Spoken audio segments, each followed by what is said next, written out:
So first and foremost, the Lord requires us to walk in the Spirit, meaning to bear the fruits of the Spirit, which are actually invisible, but we can perform the actions of them, which are love, joy, peace, goodness, patience, kindness, gentleness, faithfulness, and self-control.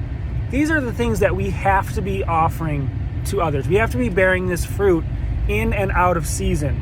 But what happens is that we are so carnally minded, once again, about the works that we're required to do.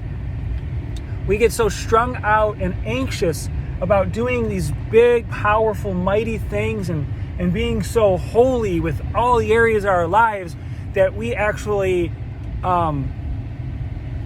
fall from grace, because we're not just delighting ourselves in the Lord and resting and believing that He's going to do all things through us.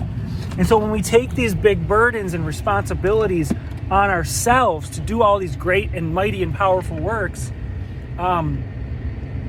we take on too much. We take on a heavy yoke that is not easy to carry, a yoke that God is meant to carry, actually, a yoke that Jesus was anointed to carry.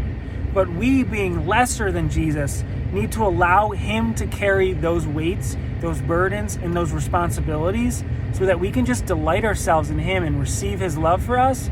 And as we receive His love for us and all of the attributes of His Spirit towards us, His joy, peace, goodness, patience, kindness, gentleness, faithfulness, self-control, then we can find rest, and we can know our place and know our role, and be free to offer those same fruits to other people.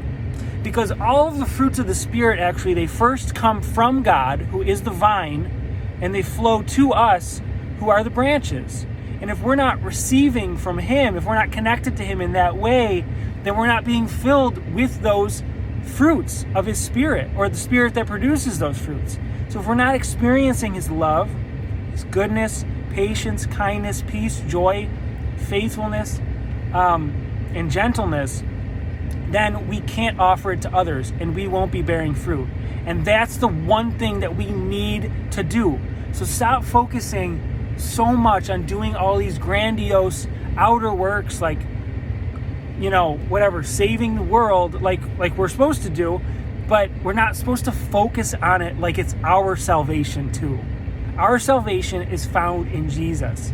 But when we think that, we need to produce these works in order to be saved, or in order to feel okay about ourselves as Christians, really we're just walking in unbelief, we're walking in fear, and we're letting the devil rob from us our birthright, which is just to delight ourselves in the Lord.